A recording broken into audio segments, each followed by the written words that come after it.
And at 10, killed his kids.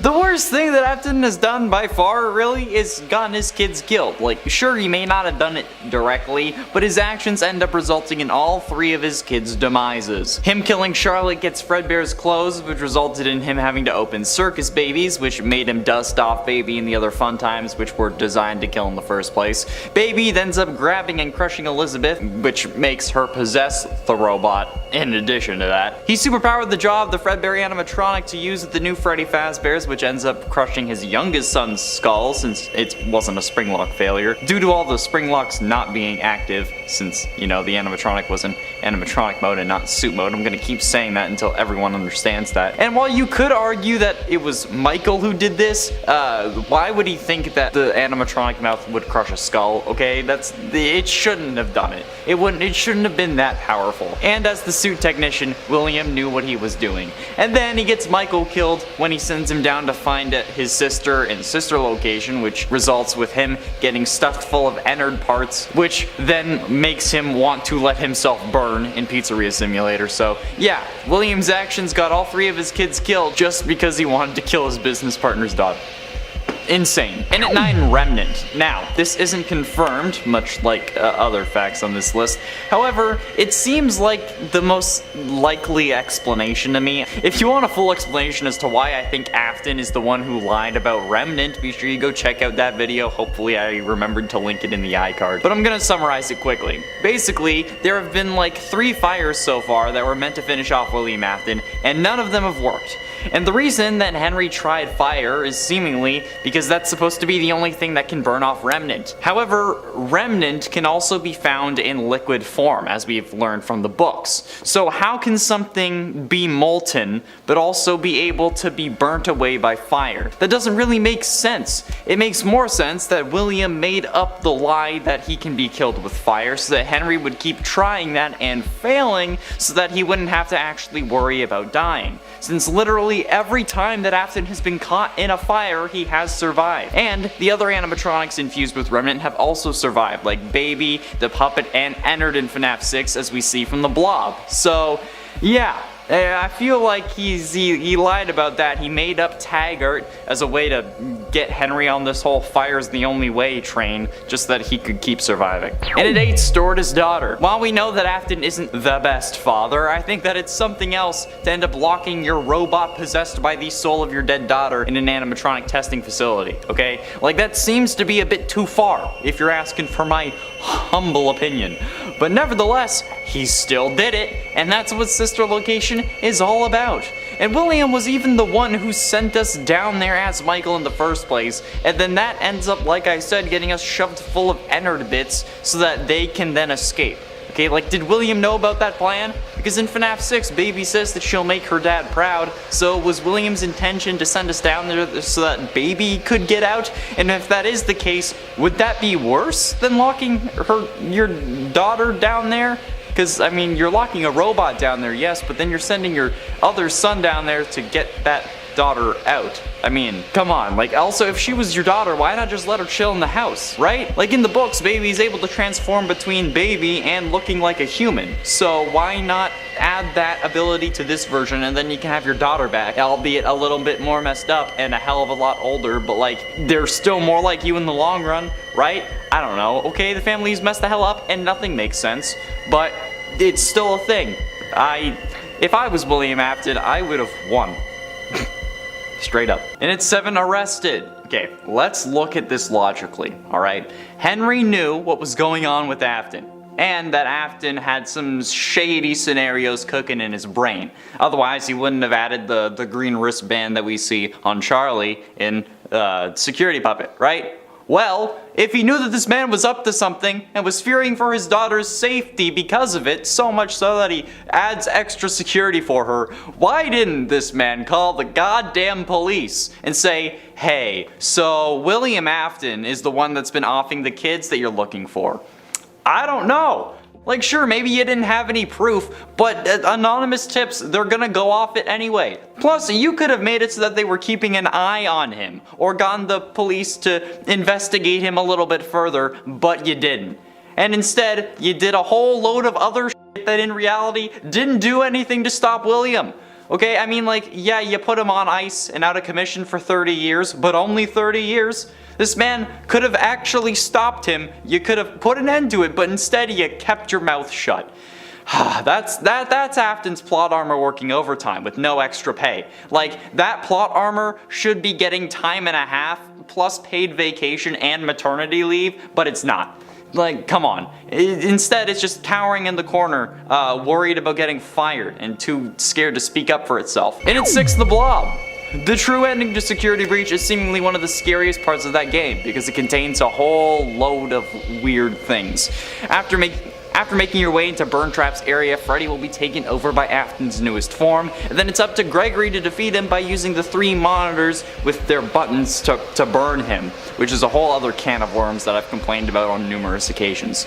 Players will also then need to avoid the animatronics that are coming for Gregory, and then use the doors to temporarily lock them out, scare them away with Freddy's screeching, or just hide. But when Springtrap is then finally burned, the Blob, which is like a tentacle monster that was attacking you earlier, will attack him and make sure that he doesn't get free. Or maybe he'll save him. We don't know still, and that makes me mad. Freddy and Gregory will then just be shown escaping and sitting on a hill together, just chilling. Okay? Come on. The tentacle monster identity is never really revealed, but after this game, the Final Fazbear Frights books would have been released, which would have showed us that the tentacle monster could have been actually Baby, or I guess Elizabeth Afton, or at least that's what it was supposed to be in the books. But like, come on. What the hell? I am so desperately confused by this entire game. It feels like it wasn't the game that it was trying to be, and that it like pivoted its idea halfway through, kind of like Ant-Man and the Wasp Quantumania, you know what I mean? You saw the film theory, I'm sure. Number 5, Pizzeria Simulator. If everyone is supposed to perish at the end of Pizzeria Simulator, how are we still going here? How is William still alive? How are possibly the other animatronics still alive in the amalgamated version of the Blob, if that's what that is? Weren't their souls supposed to have been freed? And if they were, what's keeping them alive? Did this game even really happen? Or is it set in another universe? Or is it supposed to be an enrolled game like Help Wanted? I have no answers for you, I only have questions. In at 4, Princess Quest. The whole reason that Princess Quest is a thing in Help Wanted Mobile and Security Breach was to lock Vanny away and prevent her from regaining control of her body, or at least that's what we think it is. So, why did William create or allow for the creation of a failsafe that lets her escape? I mean, like, sure, they didn't expect some random kid to come along and figure it out, maybe, but given the track record of everything that's happened over the last 40 years, you'd think that William had smartened up by now. That's like having a self-destruct button on your, like, Doofenshmirtz World Killerinator. Okay, like, why would you do that?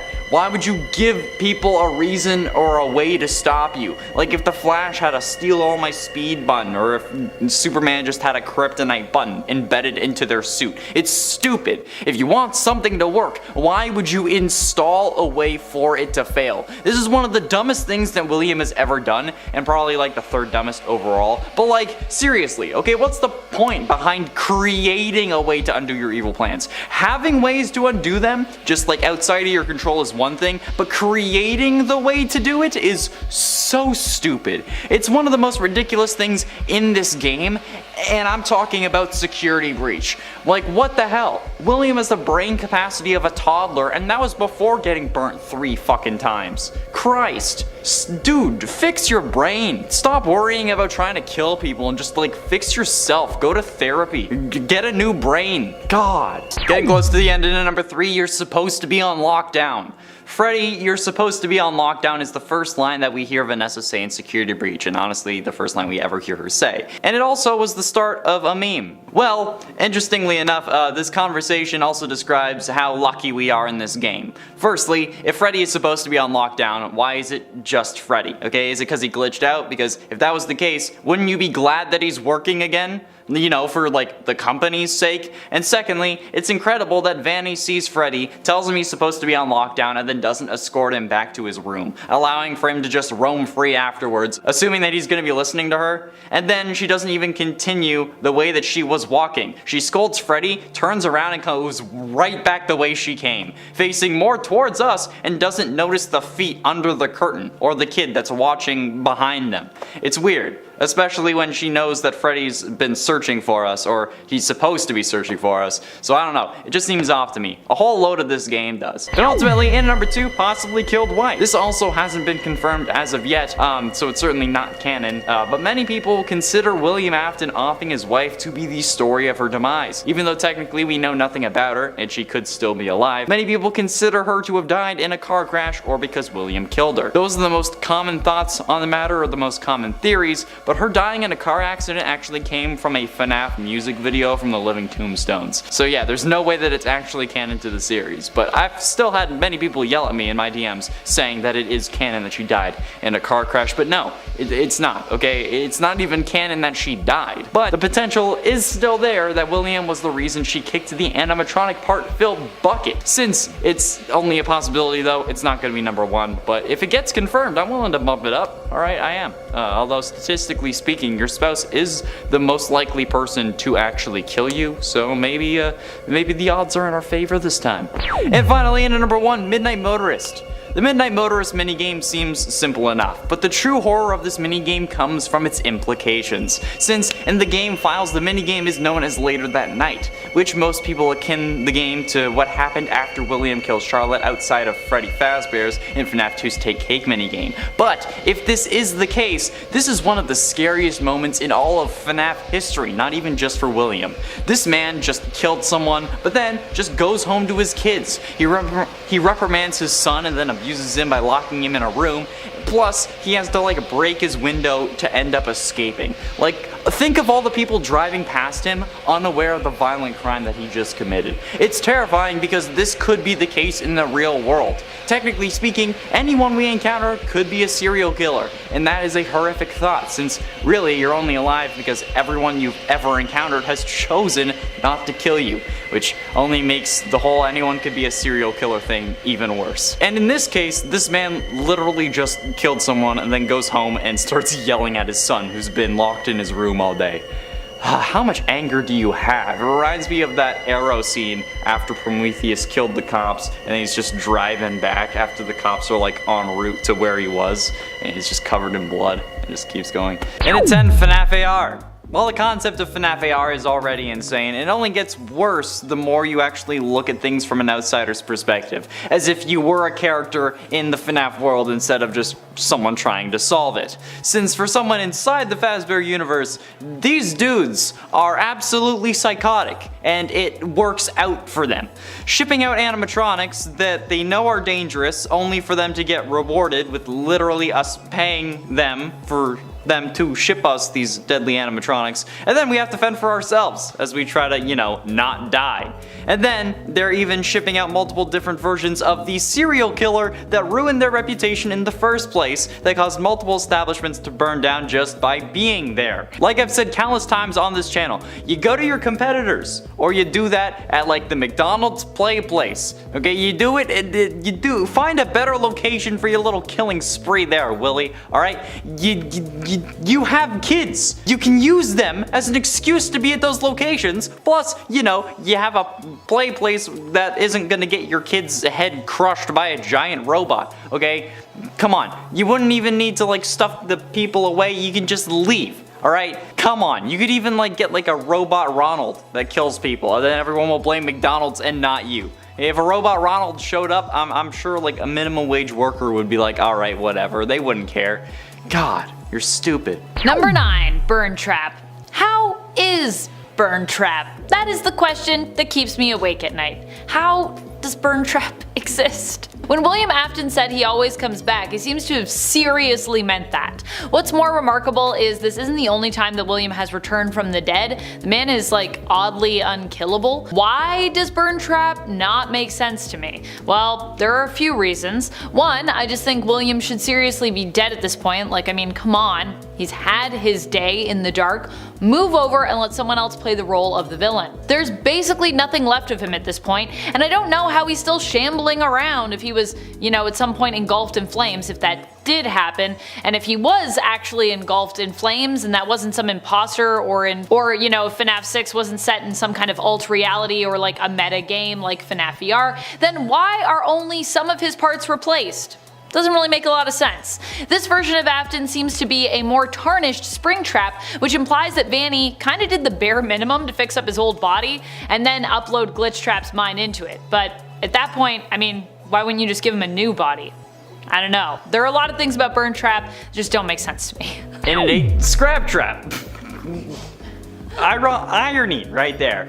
What the hell happened to Springtrap between games to cause Scraptrap even, okay? Like sure, he was burnt in FNAF 6, maybe he kinda melted, but we see him alive and not damaged in Sister Location after the Night 7 cutscene. So where did all this additional damage and all this additional modification come from? The head somehow becomes larger, so do the feet, he loses an arm and then gains it back with Burntrap, but also it's not a new addition because, you know, his arm was put back on and then has the tendons within that arm.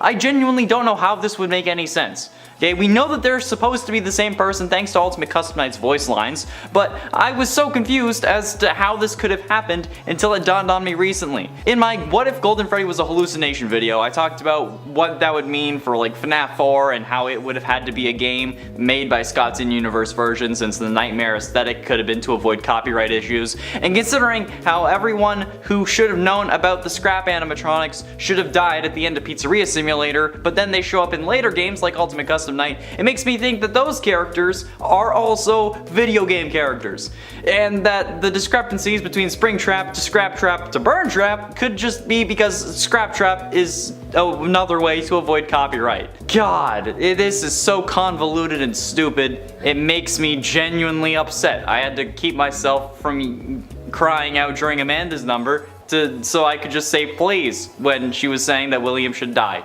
Please, kill him. Brutally, let me do it. Let me be the one to do it. I want to put the knife into his, and it's 7 stuffed. One of the most deranged things that William ever did was stuff the bodies of the original 5 missing children into the original 5 animatronics. Bonnie, Foxy, Freddy, Chica, Golden Freddy, and the craziest part is that he didn't get caught for that. The animatronics smelt like death and were leaking blood and other fluids and the police didn't bat a goddamn eye. He put these bodies in animatronics that performed for other kids and their parents every single day. He put the bodies on display. How does anyone think that that's a good idea? Like, unless it was his like way of displaying his kills or something, like some crime shows like to say, you know, like how some killers enjoy the world knowing what they did since it helps them feel more powerful or whatever, fueling their ego. But like, even if that was the point, they don't know the bodies are there, so how could he be using it as an ego boost? Okay, I don't get it. How did the police not confiscate the animatronics as evidence when they were leaking blood? I don't get it, man. Foxy even has holes in his stomach. How could you not see the damn body? And at 6, time. The time scaling in this series has always been questionable. However, the real issue that I have is just how inconsistent it is within Security Breach specifically, okay? Like, I understand it needs to progress for the story, that's fine, but like, I'd actually played 8 hours of this game, and somehow it wasn't 6 AM yet in-game, alright? That kind of annoys me. But it's not the same with real world time. And that remains true for basically any game, but then when you're in like the last 10 minutes, the home stretch before the daycare attendant gets you and you're able to escape, you've not even been in for like 5 minutes, and then it's supposed to be 10 minutes. Like, come on, at least give me 10 real minutes so that I can figure out what the hell I'm supposed to do. I also wish that they had gone with the idea that I had about like having an ending where you just waited until 6. I wish that was an option, because seemingly in this game time stops if you're not progressing the story. My entire playthrough of the game on my channel, I played for like 8 or 9 hours. So I could have only been playing for 6. I could have saved 3 hours of my life. I could have saved 3 hours of torture, but no. And if you just stay in one place, even though time is really passing, in-game, it doesn't. What? Halfway through into number 5, parts and service. During the so-called interrogation and torture scene in parts and service from Security Breach, or at least that's what people are calling it when they're talking about it online. It's not really torture, but oh well. Vanessa is questioning Freddy about Gregory and accusing him of helping us, which is true, but she shouldn't have to accuse him. actually, like at all.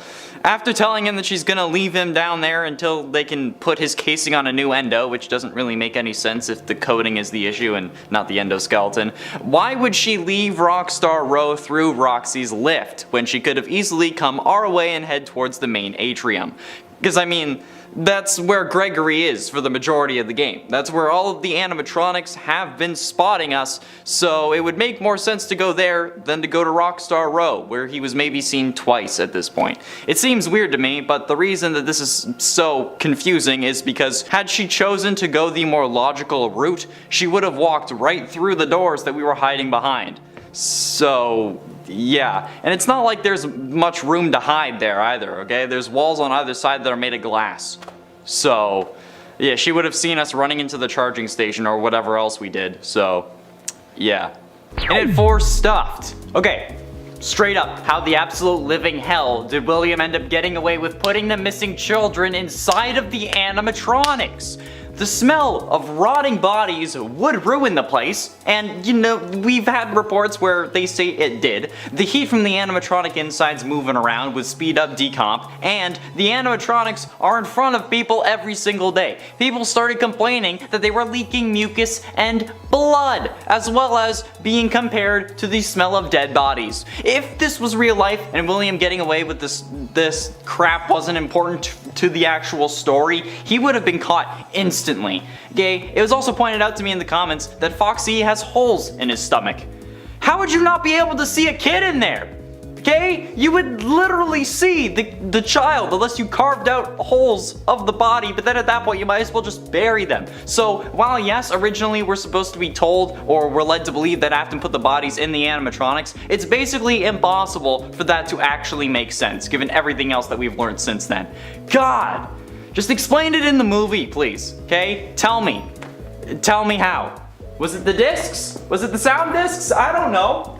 Getting close to the end in number 3, Assimilate. The ending of FNAF VR, like the real ending where you have to fight Glitch Trap, is certainly a terrifying moment. And it also just kind of sounds weird, you know? Like this guy pops up in your VR headset and then takes over your body, so you end up killing for him. That's messed up, okay? Like, that's not kind of messed up, that's incredibly messed up. I mean, she knows what's going on too, okay? Vanessa actively talks in hushed tones about how she can't talk about it to her therapist. So like, what the hell is the dynamic here? I mean, like, possessing someone is already pretty messed up, but then causing them to make a rabbit furry costume because you have a whole other set of kinks is something that I don't even want to know about, okay? Like, she knows that there's something evil inside of her brain that's making her do things, and she's not doing anything about it. She fears for her life, which only makes me wonder what William's been saying to her and like what she's been doing, okay? Like, she has full knowledge of her darker half, and it's not like William's going to make you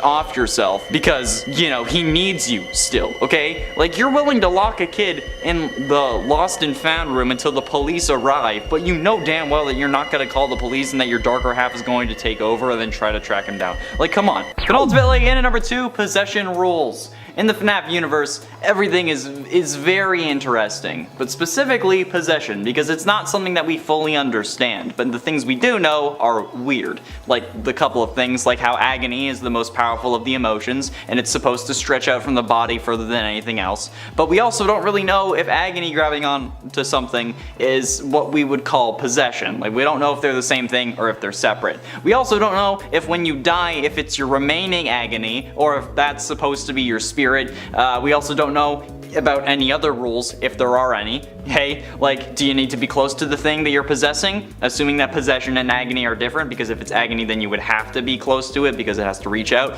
But yeah, we know very little about the actual rules, and it's going to stay that way, I'm guessing, because I mean, if we have the rules, then Scott's limited with what he can do, and if we're not, then he can just say, screw you, this is my world. Kind of like God. Number 1, Glitch Trap. On our previous list, Connor focused on FNAF VR, and we also talked about it on this list as well, but now I want to zoom in on just Glitch Trap's existence in this game, and in the FNAF world in general. Glitch Trap is possibly one of the most confusing iterations of William Afton for me. This is a version of his consciousness that was somehow downloaded into FNAF VR, or uploaded I guess into FNAF VR, through a computer chip. Like, Sorry, what? There is a lot of suspension of disbelief that you have to do to make that make any amount of sense. And even then, it's still pretty weird. Even if you can somehow be like, okay, you know what? Yeah, sure, that happened. Why was his consciousness in a chip? I mean, I know he's like an immortal being at this point, but I'm pretty sure he was still a man with a brain in a suit, even if he was kinda like undead, like kinda like a zombie. How did his consciousness move onto a chip? And why did they find Springtrap and think, oh yeah, dead man in a suit, that'll be a great addition to this game? I know it's supposed to be capitalizing on the tragedies and controversy surrounding FNAF and turning it into a game, but I mean, still, I feel like you would draw the line at taking the chip from a suit that literally has a human corpse in it. That's just me. I don't know. I don't run any successful restaurant kids entertainment chains, so maybe I'm the crazy person. Number 10, Gregory. Gregory. Why? How? Who? There are more things that don't make sense here than do make sense. Gregory is a character that we play in Security Breach, and he really just does not make a lot of sense. Is he living in the Pizzaplex? Where are his parents? Does he have parents? Is he an animatronic? We have a ton of questions about this character, and most of the answers that we have, well, I mean, we haven't really gotten any answers, actually, I feel like. Instead, we have a protagonist whose origins are completely unexplained and who also seems oddly sadistic as well, especially for like a kid. I don't know why Gregory was introduced. I don't know how he connects to the larger story or if he's even supposed to at all. There doesn't seem to be any major reasons why they made him the protagonist of this game, other than obviously wanting to let us play, I guess, as a younger character, which, you know, given the context of the franchise and the fact that most of its fans are younger, I guess makes sense. But from a narrative perspective, there isn't much explanation given here. And friends, before we move on to our next spot on this list, if you love what we do here at Top 10 Gaming, show us you love us by clicking that like. In a 9 glitched Freddy. Okay, hear me out. It seems just highly convenient that we just so happen to be at the show where in Security Breach Freddy glitches out. And that seemingly, as we're led to believe, this glitch is what causes him to refuse the Afton virus code. Like what? How? We're supposed to believe that this glitch is caused by Gregory, given the security threat message that pops up next to the silhouette of a kid. But if that is true, and we caused the glitch, how is a kid in a group full of kids a security threat? When people are allowed in the Pizzaplex all the time? How is it this one kid is like, no, that's a bad one? Like, sure, he didn't have a guest profile, but if Gregory was the glitch, wouldn't Freddy have glitched again after he scanned us? I don't know. Honestly, I think the hardest part to believe about this is, strangely enough, the fact that we were able to climb inside Freddy while he was glitching out on stage without anyone noticing. Like, sure, maybe he wasn't on stage when we climbed in, but a glitched animatronic is surely going to have some form of personnel around them so that they can get fixed, especially when they're the namesake of the series and the franchise. Restaurants. Like, come on.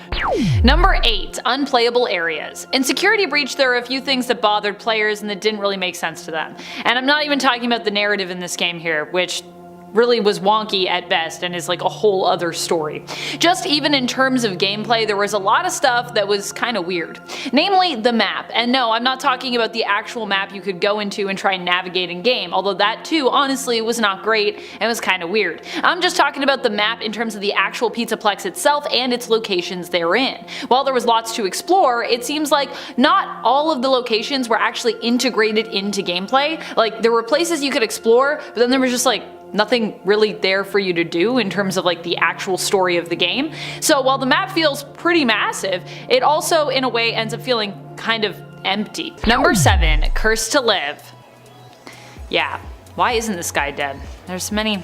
Why is this? Anyways, one of the weirdest twists to me in the books is the idea that William Afton was basically like cursed to continue to live, condemned to this fate by the vengeful spirit of his victim Andrew, supposedly. This is how, even after being severely burned in what I assume is supposed to be implied as the events of Fazbear Fright or something similar to that in the book universe, William continued to live. But if you know someone is inclined to murder people, why would you ever curse them with this? Why would you do that? Makes no sense. Sure, they might suffer, that's probably true, but they also might end up, I don't know, killing again, which kind of seems like what William was trying to do in the books. It just seems like a bad idea to me, and I feel like we shouldn't do it. We should just let him die. You should curse him to die, actually. I'd like to curse him to die. I would do it, personally, if I were a victim. I'd be like, you know what? You're out. Actually, I curse you to die so that Vanny can take over. That's my curse. Number 6, Mrs. Afton? Mrs. Afton contributes to one of the biggest WTF moments in all of FNAF. When we learn, or at least we think we learn, she was perhaps a woman whom William Afton denied having a child by, and at the same time learn that he feels sad in regards to the loss of her, well, potentially, possibly making Ballora in her image. I think the thing that is most confusing about these revelations is that there are a lot of clues that we get in regards to her possible existence without her existence ever really being confirmed, and with these so-called clues not even really making sense when we put them all together. We get a few hints about her existence that don't really add up, and even, possibly, I would say, conflict with each other. Like, if Vlad is supposed to symbolize William, this would imply that he didn't really want anything to do with his children, or really his partner in the end. But then he possibly mourns her loss? In terms of other clues that we get. So he doesn't want to take responsibility for his kids, but he misses her. If he misses her, why not just like be with her and, you know, like just take some responsibility? And if he doesn't want to be with his kids, why does he keep them around? It seems that he was at least taking care of Elizabeth at one point. And he also seems to leave like a bit of a trail of breadcrumbs for Michael to follow, so what's up with all that? Halfway through into number 5, FNAF 3. After FNAF 3's endings, we learn about the fire and what we thought that it was. Or at least for around 20 seconds, we thought that it was meant to finish off Afton until people started brightening the final image, like we know what to do with FNAF pictures by now. And then that's when we saw Springtrap sitting in the shadows behind a stuffed animal, like it was like for an image in the news article. I have no idea how the photographer didn't see that, or like if William has news outlets working for him or whatever, but that's absolutely terrifying, okay? And it's really what started us down the whole rabbit hole thing and the multiple different hoops that we had to jump through looking for more clues and lore points that eventually led nowhere. Brightening this one image made us have to comb through the files of a mobile game, okay? Think about that. God, like this image set us on a path to thinking that William survived the first fire and that this would not be the last FNAF game, but I don't know, okay? I don't know if it was supposed to be the point of the Easter egg, if it was like meant to keep the door open, if Scott wanted to do more, but like, hey, either way, it happened, and here we are, 9 games and 15 books later. God, so much has happened. Freaking Christ, dude. We're in the year that FNAF 3 takes place. Number 4, life after death? One of the weirdest things in FNAF, a moment that happens multiple times, is when people seem to be killed, but then they somehow come back to life. Well, there are kind of explanations for this. They are vague at best and don't really make a ton of sense based on, you know, what we know in the real world. I mean, usually people don't die and then like just go on living. If we can even call what Michael and William do afterwards living. It's more like they're kind of undead, honestly. Michael somehow gets scooped and keeps going on, even seemingly getting a job if you believe that he is the protagonist in FNAF 6. And then there is William, who has been spring-locked and burnt beyond recognition and yet somehow survived through digital code and then like even comes back to life physically, or he possibly also survived physically as well. What's happening? What? Number 3, Golden Phaser Blaster.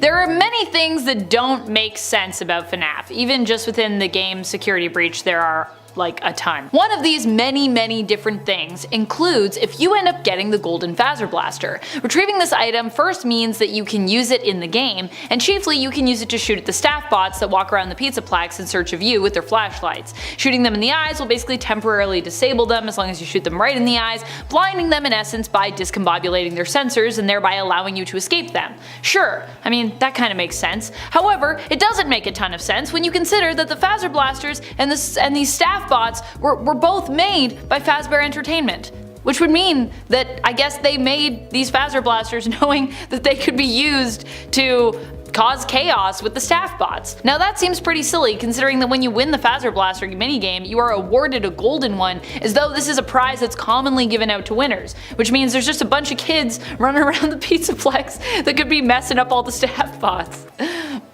Okay, sure. Number 2, Circus Baby. One of the most confusing moments for Circus Baby comes in the revelation that she was both made for Elizabeth, but also killed Elizabeth. So why did William make Circus Baby? Did he make her to kill Elizabeth, or what? Because those two things, they don't really seem to make any sense unless that was his intention the whole time. But then, he also seems to, warn Elizabeth about getting, too close to Circus Baby on her own. Unless he did that hoping that, he would reverse psychology her and that would work because, he actually did want her to go near Circus Baby so she'd be killed. I don't know. I just don't really understand how he could make basically a killer robot for his daughter and how that could ever make sense. And finally, in at number 1, FNAF AR. This game is a horrible business decision in terms of Fazbear Entertainment. Cause why on earth would you make a game where people relive the events that had your CEO kill countless people? And come on. And on that same path of thinking, how are the nightmare animatronics present in FNAF VR? Okay, if we are to assume that FNAF 4 is an actual canon plot point in the series, then these animatronics being presented would be impossible. The only way that this could make sense would be if FNAF 4 specifically was one of the games that Scott's in-universe counterpart made, since, they were trying to rebuild their reputation, since apparently they lost it because of the games. It's because your CEO was a serial killer. But that also calls into question every other game that we've played, because FNAF 1, 2, 3, parts of 4, and even sister location animatronics are in this game. So, which would mean that if they remade FNAF 4 because it was an in-universe game, every other FNAF game before this, before FNAF 6, would also be that, a game. And at 10, the Bite of 83. The Bite of 83 is the inciting moment to FNAF 4. It's the reason the whole game is happening. Not the reason for the series as a whole, mind you, but considering how the main gameplay of this game is us having nightmare fever coma dreams, this bite is definitely an important one. And while yes, it's certainly disturbing to see on screen in 8-bit, I think it would be even worse to see it as a VHS tape. The realism that we would get from even crappy footage is so bone-shaking that you can actually feel as if you're in the situation. This whole genre of found footage really coming from the Blair Witch Project and its incredible marketing strategy. I had a whole unit on marketing like this in college, okay? It's absolutely genius. And if that sort of style of cinematography was used to make a whole FNAF movie, or even maybe just a couple of clips, we would all be sent screaming. And watching a kid get his skull crushed by an overpowered animatronic is definitely a shocking moment already. Also, did you know that only 17% of people who watch these videos are actually subscribed? You may not actually know that you're not subscribed, so be sure you check it. And if you aren't and you've watched this channel multiple times, click the button, okay? It makes me feel better about myself. And at 9, spring locking. Along the same vein as the Bite of 83 tape scenario, a found footage video from one of the missing children's spirits' point of view would be absolutely insane. Just like Blair Witch, but make it FNAF, and that's in essence what the spring locking is. Plus, I would love to get these things in more angles, especially the moment where William starts suffering for the next 30 plus years, okay? That would make me happy. This man has caused me so much suffering that I hope I get to see him suffer even more, okay? This wouldn't even be a scary VHS tape for me, okay? I'm sure the sound of the spring lock when it actually happens would spook me in the moment, but it would be quickly washed away by pleasure, because this goddamn mother hubber would be suffering right there with me. And not in a 50 Shades of I want people in pain kind of way, but more seeing him suffer would make me smile, okay? I'm not gonna hit up Chica afterwards or anything like that, but I'm definitely not gonna lose any sleep over it, And at 8, March of the Toreadors. If you're confused by this number, don't worry, I'm going to explain it real quick. March of the Toreadors is the name of the song that plays when you run out of power in FNAF. It's the song that plays leading up to Freddy's jump scare. It's also slowed down for the games, and it's a song released by George Bizet, released in 1875, and from my understanding, now in the public domain. And while that's interesting, I mainly use the name to illustrate the part of the game that I'm talking about. Having a tape or a Blair Witch style video of you running out of power hour would be absolutely terrifying, okay? I can imagine it. And if it was made in a realistic way instead of being something like FNAF VR or otherwise with just like some filters thrown on top of it, if it was actually real, it would be terrifying. Okay, that's the kind of thing that would give people nightmares, and actual nightmares, not like the ones that I have where I just wake up panicking, then I'm like, oh wait, no, like actually scary. And it's 7, dream theory. The actual concept of dream theory is nothing new to any series, really. The idea that everything we've seen could just be a dream is possible with any form of media. But when it comes to FNAF, this idea made a lot of people upset. And I guess, like, that's understandable. With everything being a dream, it in essence makes the lore of the series worthless. So the hours and hours that people spent trying to work it out would be pointless if this was true. However, if this was the intention, we never knew, since in FNAF 4's ending we see a locked box with the now infamous line of perhaps some things are best left forgotten for now. And that for now has been around 6 years. Currently, according to Scott, from what I've seen, nobody has solved FNAF 4 yet. But then again, I don't think that Scott knows who we are, so maybe I have and he just doesn't know it. But with the game surrounding a kid in a coma who's experiencing nightmares after being chomped on by a seriously overpowered animatronic jaw, I think us getting the idea that this could be indicating everything was a dream is honestly a little par for the course at this point. We were so invested that we actually started scanning the source code of websites and found a real-world pizzeria with coordinates thanks to multiple 8s and 7s that were hidden around the source code. I still don't know if that was accidental or not. And at 6, security breach. All of it. Considering how there are cameras all over the Pizzaplex that we are able to tap into somehow using our Fazwatch, I think it's fairly safe to say that this would be a realistic idea. And honestly, I think all the security breach moments could work as a tape. I mean, like, come on, okay? Especially when Vanny distorts the camera around her and makes herself invisible to Freddy, okay? An invisible psycho bunny out for blood chasing a kid around a giant Chuck E. Cheese mall for 6 hours? Tell me that doesn't already sound like a horror movie. Especially when you throw in like the low quality video that is associated with old security cameras and VHS tapes, okay? Slap on top of that some well-placed static at intense moments and boom, you have yourself the next Paranormal Activity series.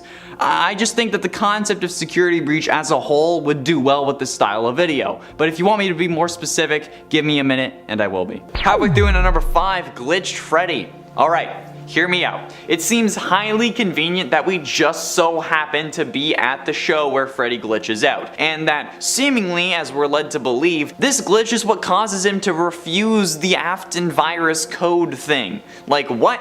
How? We're supposed to believe that this glitch, or this error is caused by Gregory, given the security threat message that pops up next to the silhouette of a child when we're actually like watching it from Freddy's perspective. But if that is true and we caused the glitch, how is a kid in a group full of kids a security threat when people are allowed to be in the Pizzaplex at this time? Like, sure, he didn't have a guest profile or whatever, but if Gregory was the glitch, wouldn't Freddy have glitched again after scanning us when we start the game? Honestly, I think that the hardest part to believe about this, strangely enough, is the fact that we were able to climb inside of Freddy while he was glitching out on stage without anyone noticing. Like, sure, maybe he wasn't on stage when we ended up climbing in, but a glitched animatronic is surely going to have some form of personnel around them so that they can get fixed up, especially when he is the headliner and it happened during a show. No way that he didn't go through parts and service before we actually end up meeting him in the first moments of the game. That's some strange, like, god level luck right there, okay? Is that really what happened? Jeez, that's some Talos level luck right there. Oh, praise mighty Talos. And at 4, security puppet. Another mini game from FNAF 6 that I think would make an incredible video, Security Puppet. And I mean like the whole finding Charlotte dead outside in the rain thing, not the whole do nothing until the final round because the green bracelet is stuck outside thing, okay? Because genuinely seeing this from the puppet's POV with like the green bracelet being highlighted and maybe even the only thing that is actually in color on the screen would make this so much more impactful, okay? The pain that the viewer would feel as we slowly crawl out to her bleeding body would be insane. And imagining like the sound effects of like faint screaming or like crying from Henry that we could also have in the background that gets slightly louder as we crawl, I'm actually getting chills. right now. It doesn't even need to actually look realistic.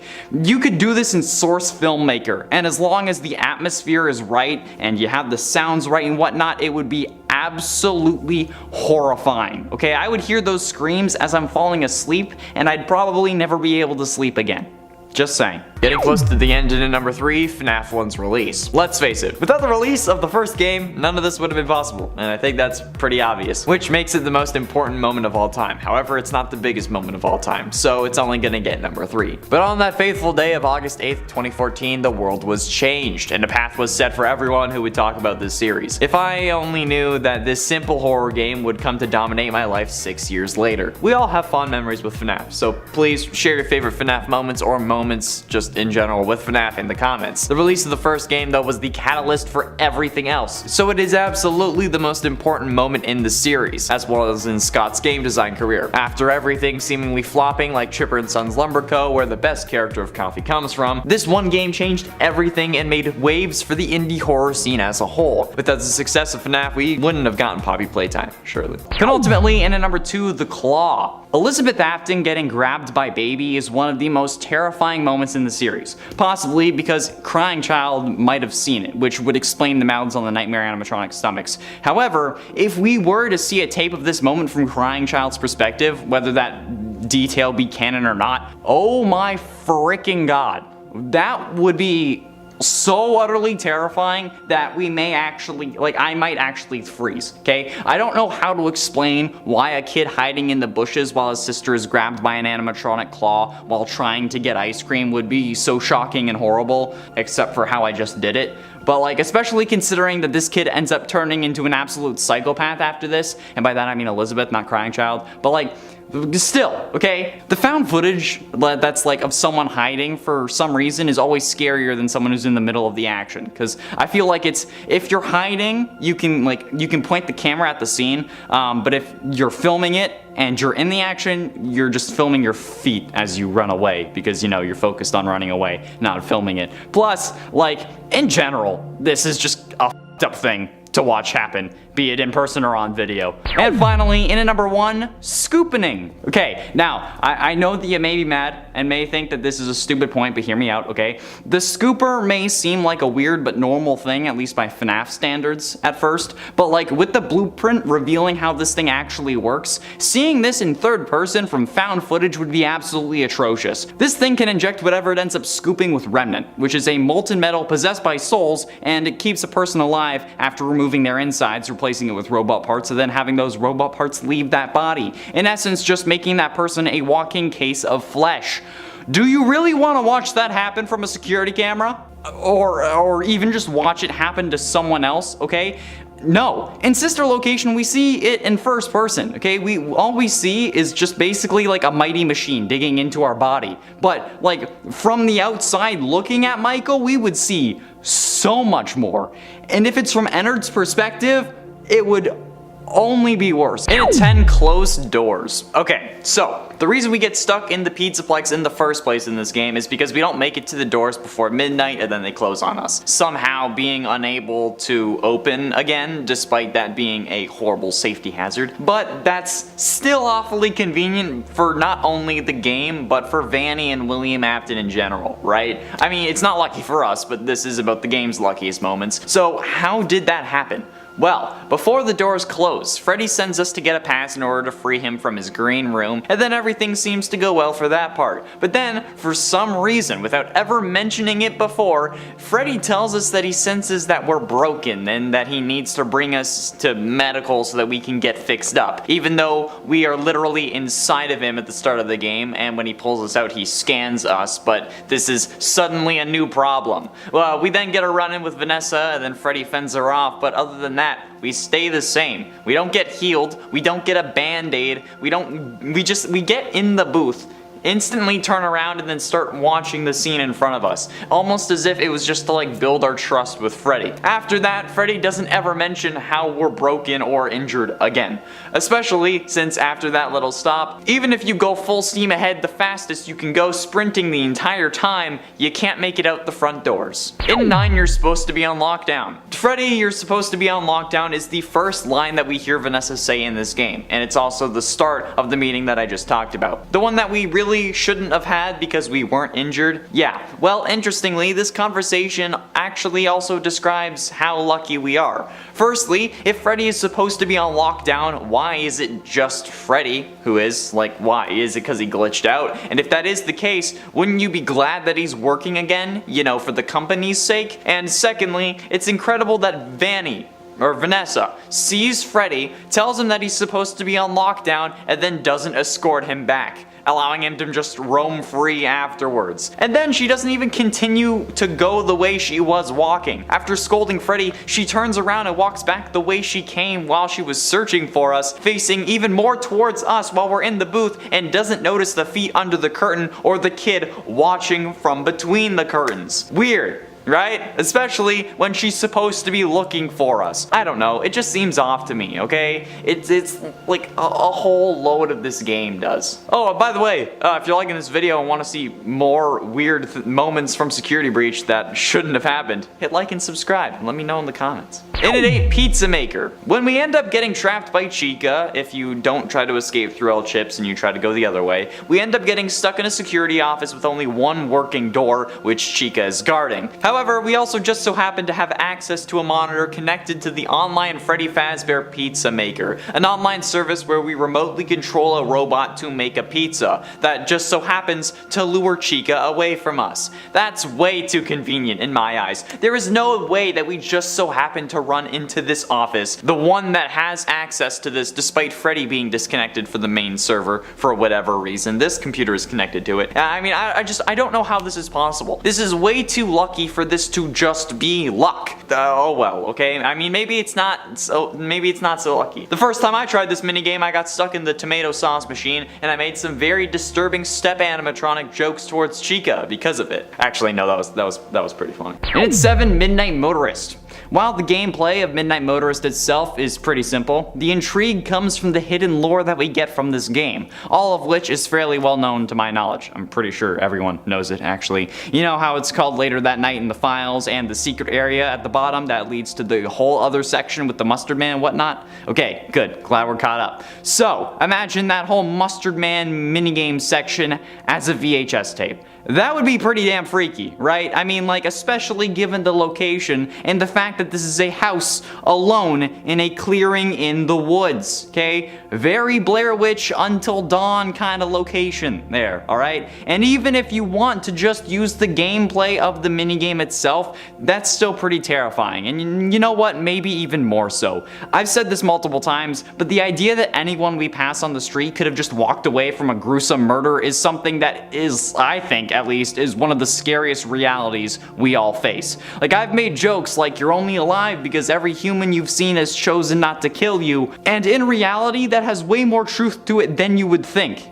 And this VHS tape would be like any other. But considering how Later That Night is commonly seen as later in the night William killed Charlotte, I think the implications of it would be pretty horrifying. And at 6, Security Access. Gregory throughout his time in this game steals so many things from the Pizzaplex, not even including all the little like gift boxes you can find around the place. He also steals security badges and ends up getting enough to have level 7 clearance. It's like a 4-year-old or however old he is, okay? Doesn't matter in this case. It's really unclear how old he is or how tall he is because he can't ride the go-kart alone, but he can fit in Freddy's cake cavity, but he can also speak full sentences with proper grammar and knows more words than I do. Like, again, no idea how old he is, but no matter what, how is he able to gain level 7 clearance? How are these so readily available for him to steal? And how is it that taking these badges always triggers some form of event that makes everything worse. How are the security guards supposed to use these badges if this is what happens every time they take it? Or you know what, an even better question, how are these security badges just laying around in like really special containers when the security should just have them on their belt with their normal clearance level, okay? Because getting multiple level 1 passes doesn't end up adding up to a maximum of level 8 clearance. That's still level 1. It's just a lot of level 1. Okay, I don't get it. It makes no sense. It's stupid. Halfway through into number 5, retirement. Scott Cawthon's retirement was actually pretty shocking, and while it may have been following controversy, according to Scott, it had nothing to do with the backlash he was getting over his political donations, which were partially made to anti-LGBTQ politicians, which many found offensive, given that a large portion of the FNAF fandom identifies as part of the LGBTQ+ community. However, he still stood by the fact that his retirement was not due to the controversy, and said it was really due to wanting more time with his family, so that he could make games for his kids and even RPG games, even if he's horrible at them. His words, not mine. However, this is probably a hugely impactful moment, since after all, FNAF was Scott's series, and this left us wondering if Security Breach would even be released. But he assured us that FNAF would continue on, and now that Security Breach is out, Scott, I'm sure, is looking for a successor to the series amongst the people that he's actually worked with. It's not gonna be MatPat, it's not gonna be Daco or Markiplier, it's probably gonna be someone that he has worked with who knows the series well, like Andrea Wagner, co-author of the Fazbear Frights books, especially since they seem to be headed in that direction now with the introduction of the Blob and Security Breach. In at 4, Phaser Blaster. Okay, is it just me, or is a place like the Pizzaplex giving away a golden version of their laser gun totally far-fetched? Cause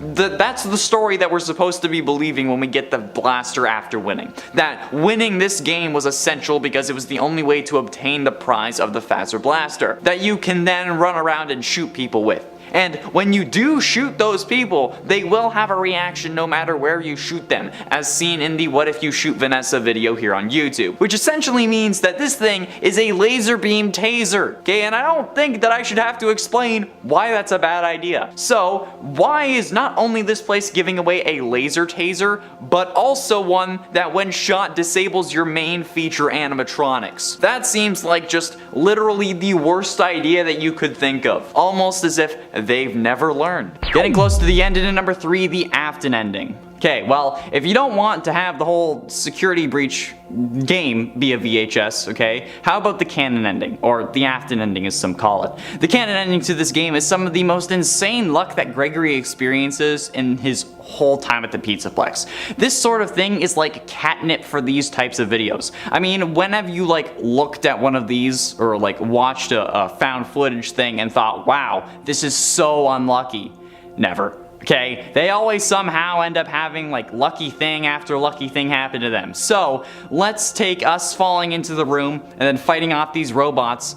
Just make it a damn VHS tape. Since honestly, trying to do the whole of Security Breach may be a little more ambitious than most people could reasonably expect, but that's just kind of the person I am, though. I end up thinking of cool things after cool things, so then I add them to the project, and then it inevitably becomes too ambitious that now it seems like a mountain I have to climb, so I give up. But then I also don't want to make the mountain smaller because all of these things would be so cool and I've already thought about them and want to include them. So yeah, it's happened with literally every project that I've had in mind, and it sucks. So how about this one, we just cut it down to the Afton ending? Is that better for anyone who can actually animate and do it properly? I hope so. But ultimately, into number 2, destruction. Isn't it convenient that there is a way to break every animatronic that isn't Freddy, that leaves the animatronic broken in such a way that you can remove whatever aspect that you need to upgrade Freddy? Hell yeah, it is. Like, it's so lucky that there is somehow a way to break each of these animatronics in like the perfect amount for the animatronics as well. There's no more and there's no less. We don't have to use the same thing twice. And it works the first time.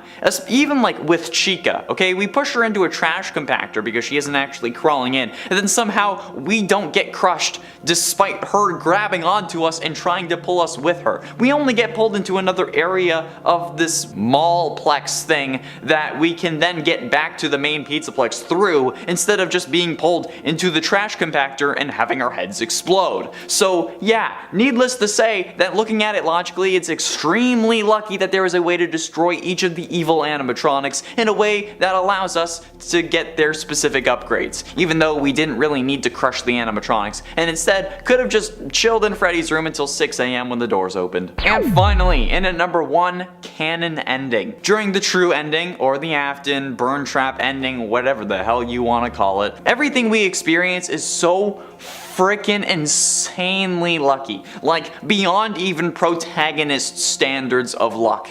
We have to fend off Burn Trap's attempts to take control over Freddy by setting him on fire using what are most likely the systems that Henry used to set the same building on fire in FNAF 6. I mean, it's incredibly thoughtful of the ground to only give out at the perfect moments that we fall into the room that we need to, with very easy to understand monitors set up connected to cameras in the various rooms that Burn Trap enters, and only those rooms, with buttons that light fires in the rooms that correspond to what the monitor sees. Plus, I mean, like, you really gotta think about it. How are these still working? It's clearly been a while. These cameras and old computers are still working for an unknown amount of years after being set on fire that was enough to ruin the building. Not to mention, after falling into a sinkhole that had to open up beneath it. How is this all still working after that? And not only after that, but all of these computer monitors are literal dinosaurs. Like if you go into an abandoned school library, this is what you will see. How did they work before the fire, let alone after? Okay, my parents have a monitor like this and it doesn't work. And I'm certain we took better care of it than a decrepit pizza brand that's been set on fire multiple times. So I don't know how this happened. In its 7-year anniversary. This previous year, FNAF had its 7th anniversary, which is pretty significant because this year Skyrim also had its 10th anniversary, which is freaking absolutely nuts because I think of Skyrim as like this behemoth of gaming that's defying the odds, and it has thanks to modding, but FNAF itself isn't much younger, at least as a series. Not many people still play the first game, but only a 3-year difference between them? That's kind of mind-blowing in my opinion. I didn't really think about that. And to think that this series, 7 years later, 9 full games, at least 2 spin-off games, 15 books, and a work-in-progress movie later, still going strong? Absolute madness. The FNAF fanverse of madness. Haha, yeah, that's the movie that's coming out. Boom! Just confirmed it. It's really a Joy of Creation-based movie. What, you thought it was gonna be Five Nights at Freddy's? Ha! Funny. Imagine if that was actually the case though. Now that would be crazy. And a 9 soft reboot. The soft reboot the series is undergoing at the moment, and more so at the time of Help Wanted, was something that we hadn't really seen before, at least in the FNAF series, and seemingly started the trend of characters from games becoming sentient and trying to escape the confines of the game itself and escape into the real world that we see play out in the FNAF games after Afton becomes sentient code, and then like every other indie game, apparently. But even then, the next game seems to throw that idea away while keeping what happened in that game, or at least the mobile port of the game, canon with Princess Quest. The real issue comes from the next soft reboot they attempted to do in Security Breach, with Afton now having a physical form again, his death being a mystery, and the game setting up the next owner to go wherever they want. And while I do understand that, I wish that they could have just like set one path, you know? Or at least just killed William for us. Permanently. Clearly on screen. Scott, please. In a day game theory. Like it or not, love him or hate him, MatPat making his first FNAF game theory back in 2014 is certainly a huge moment for FNAF. While yes, FNAF did outvote Slenderman in his original poll about what episode he should cover next, this is where I, along with sure many other people, had found the series. Especially since I was just finishing up my first year of high school, hearing the details explained was certainly helpful for me understanding the series, because at that point, I wasn't really a super sleuth like I am now. And really, since I'm not a big fan of horror, it was my only exposure to the games, aside from like Smosh games playing it, like the first few. But it's really in the game theories where the lore and puzzles shined, with the first FNAF theory having over 27 million views, and my sister constantly saying that she's going to rewatch all the theories so that she can understand what I'm talking about, even though that's probably way outdated at this point. This is where the FNAF audience grew exponentially, and really no other channel has been able to bring widespread awareness to an indie franchise like that from what I remember. I think that a lot of the success of FNAF can be dedicated to MatPat, but also just the game being interesting enough for MatPat to cover. While channels like Dawko and FNAF talk about FNAF more, those channels, along with this one, one are more so for people who are already fans of the series. But that first FNAF theory, had it not have been made, I'm pretty sure would have changed everything. It had 7 paint cans. After starting the game and getting to the free roam section where you have the tutorial for distracting animatronics, I just want to mention how goddamn lucky that is, okay?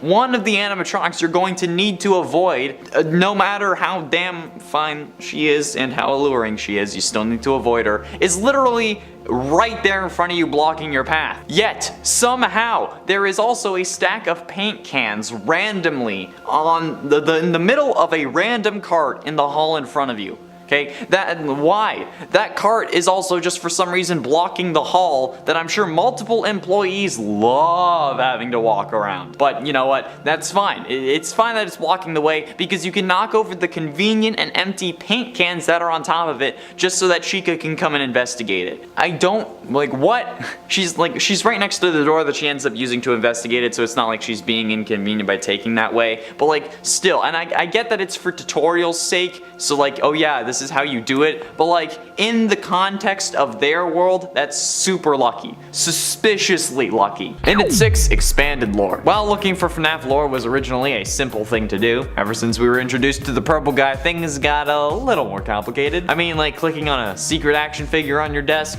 alright. Punching a phone number into wall tiles? That seems absolutely bonkers. And yes, Chris, that's actually a thing they had to do in FNAF 3. But then it got even more intense with us starting to check the source code of Scott's website, the files for the games. We had to reconstruct original file names to get Vanny's name before the game come out by opening image teasers as text documents and more. All of that, and we still haven't figured out FNAF 4? Really? What the hell's wrong with us? This expanding lore, or I guess the expansion of ways we found the lore of the series, was incredibly important to the actual success of the series. It was really what kept the series going, and what made so many people love to hate and hate to love talking about it. It's like the world's longest ARG. The complexity of the story, I'm sure, was a result of this, though, not because Scott didn't know where he was going until later on or something like that. If we had been given the story in a comprehensive way, I'm sure that we'd know everything, but knowing everything would also have made us forget. The complexity, while making things basically impossible to solve, is what kept the series going and gave it so much longevity for 7 years. I mean, we're still trying to solve it now. And you can see some games trying to recreate it, like Poppy Playtime, for example. So, yeah, needless to say, even if accidental, great business model.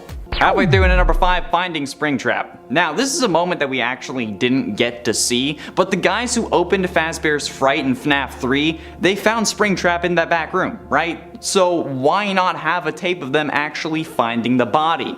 That would be some freaky shit, man. Especially considering how we know exactly what happens because of this discovery. The pathetic fallacy of these guys not knowing what they've done, but everyone watching knowing what this leads to already creates a pretty damn compelling feeling. But then throw in the horror and the fact that we know it's William Afton hardly clinging to life because he's stuck here until the one you should not have killed decides to let him go, and it just gets worse. But they also think that it's an animatronic that somehow just still works. So yeah, definitely something that would be an insane tape. Add to that the fact that we haven't actually seen this before, and I think we all love it. And at 4, 87 days. 87 days.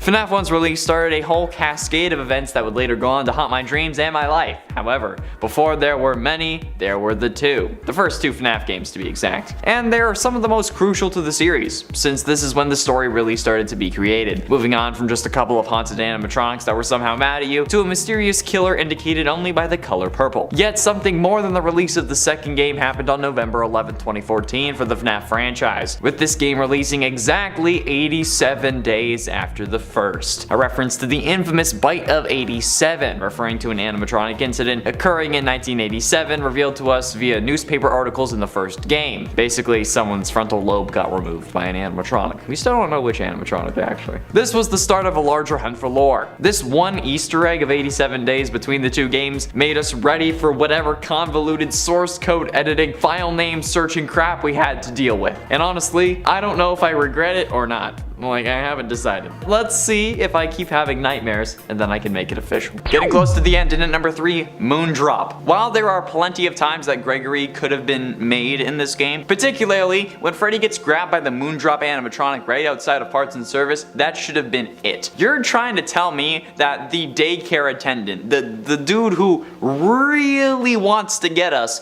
told Vanessa that Freddy was in Parts and Service in the room or whatever, but didn't mention that we were in the recharge station that was right next to it? I mean, like, he knew we were there. He waved at us while taking Freddy away. What? Then, when she talks to Freddy, she's talking as if she doesn't know that we're listening in. It's almost like they put on a show. Like, sure, the daycare attendant isn't able to get us if we're in a recharge station, but we clearly aren't invisible to him because he literally waves at us. So why wouldn't he inform Vanessa about this while mentioning Freddy? And if he did, why not bring that up when talking to Freddy instead of just asking him if he's helping us? It doesn't make sense. The daycare attendant not ratting on us is definitely a lucky moment, but I guess, I don't know, maybe he knows that snitches get stitches, or maybe since Moondrop is such a damn creeper, he wanted to save us for himself. Oh god. And ultimately, in at number 2, PlayStation events. The latest game in the FNAF series, Security Breach, had a lot of traction even before being announced. Everyone was eagerly and impatiently waiting for the next game that would no doubt explain what happens to Glitch Trap in his story. And while it took a couple years, the game would eventually come out. But before it did, it was featured at PlayStation events due to being a PlayStation exclusive until February of 2022. However, the beauty of this, and the reason it's on this list, is because of just how far it's come. The series has come such a long way, so seeing it featured with God of War, Battlefield, and so many other huge franchises really makes you see how big FNAF has gotten, especially since it started as a point-and-click survival horror game from a wannabe game designer who was giving it one last shot. It's incredible how life puts things together sometimes, and honestly, it's crazy how much FNAF has impacted everyone's lives. Without FNAF, so much of my life would be different. I mean, like, who knows? I wouldn't have had that section in like my grade 10 trauma exam. I would have replaced it with something else, which could have led to a whole different experience for the next 2 years. Plus, there wouldn't be a picture of me as Golden Freddy in what is probably the most haunting thing from my high school experience, and that's saying a lot, trust me. So,